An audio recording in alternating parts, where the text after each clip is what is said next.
Well, how I started working with James Cameron was a very bizarre story. I was a student at USC Film School from 1982 to 1986.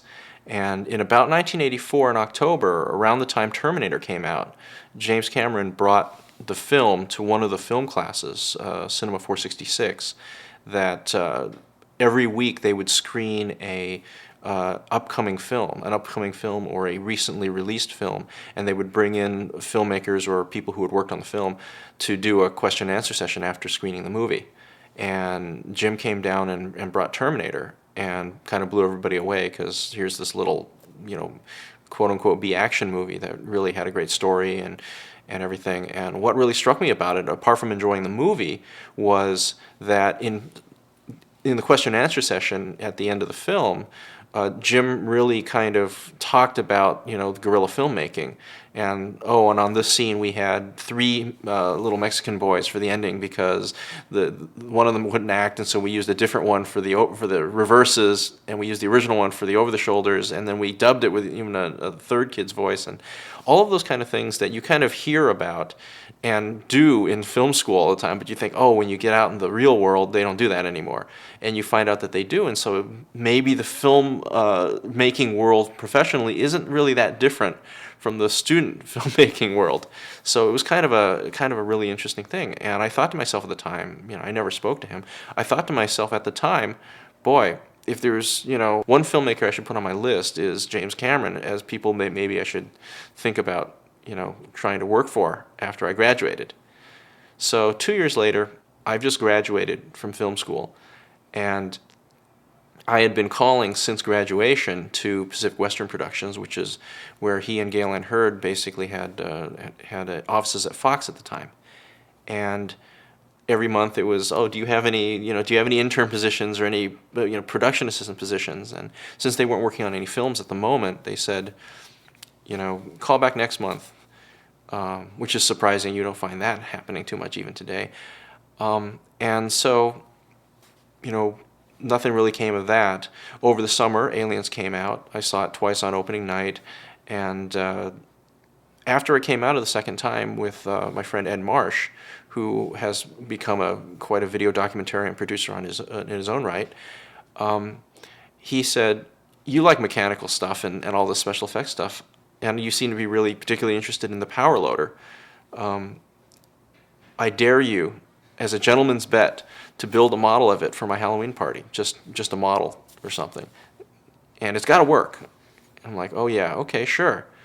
And so for the 2 or 3 months intervening between that July 18th and Halloween, I started working on building something, and I immediately said to myself, I'm not going to just build a model, I got to see what I can do. And I ended up building a 7.5 foot high, fully mobile and kind of mechanical walking suit that I could wear. Hi, I'm Van Ling. This is my power loader. I built it as a challenge from a friend of mine and also as a Halloween costume. Watch as we put this thing together. It was really a labor of love, and we had no blueprints, had nothing to work from other than photos in Starlog, and trying to put this thing together. Okay, what we have here are the cables going to switches, alright, which have a set of springs on each side and a plug connection.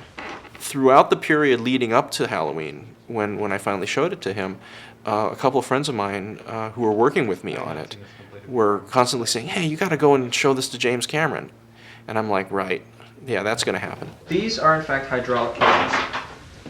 And they finally goaded me into calling up their offices again. Just say, "Hi, you remember me? I'm the guy who's calling every month about PA positions. Well, I got something I want to show you guys." And they're very guardedly, "What?" I said, "A power loader."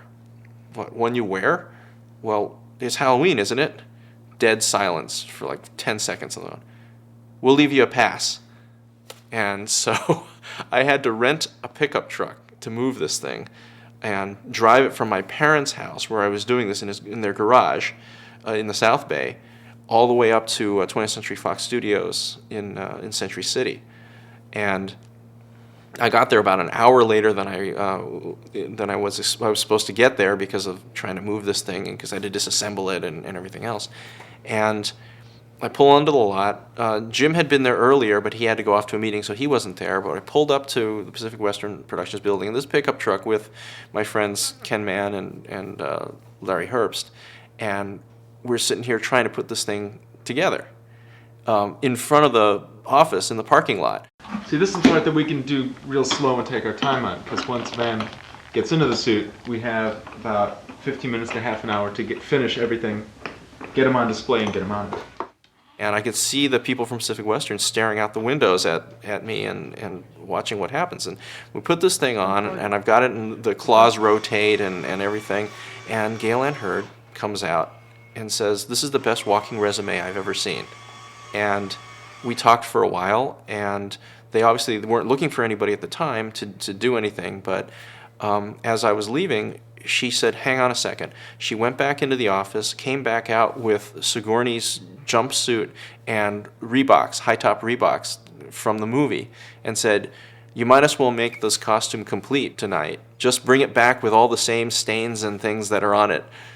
So I ended up getting the costume to go along with the power loader to borrow. Make sure you can read the Reebok. And it was after that, actually, that I then went to the party and won the bet. But the kicker for that really was that at the party, I was trying to figure out how in the world I was going to pay for all this, because renting the truck and all these things wasn't really something I had planned for. I was a poor film student, film school graduate, living at my parents' house. And at the party, I heard on the radio that there was a costume contest at a dance club in Glendale. And so, I looked at my friends and we said, "Okay, let's go for it." So we we put the power loader back in the pickup truck, hauled it to this dance club in Glendale that was, people lined up outside the usual kind. It was in a mall, so it wasn't like, right on the street. So we were in the far end of the parking lot because we didn't want to kind of give anything away. And we're trying to put this thing together, and pieces go flying off all the time when we're driving in the truck, because it's only made out of foam core and wood and styrofoam and little bits of gizmos that I bought at National Lumber at the time. So we're frantically trying to glue the thing back together, and we're using hot glue guns, which is one of the standard things. But there's no plugs out in the middle of the parking lot, and so Larry's brother Ron Herbst, who is an effects practitioner himself these days, would take the hot glue gun, go into the club, go into the bathroom of the club, plug it in, wait 5 to 10 minutes for it to heat up, then unplug it and run as fast as he could back out to the far end of the parking lot so that we could glue the stuff together. And fortunately, we won first prize at the costume contest, and the first prize was $500. So it just almost came around to paying for the whole contraption and the rental of the truck. Oh, yeah, babe. Woo! The coda to that story is that 2 weeks later, I get a phone call on my parents' answering machine from James Cameron saying that Gale had told him that I had built a power loader, quote unquote, worthy of note, and that he wanted to come down and see it. And so he eventually, drove down to my parents' house, and that's where we first met.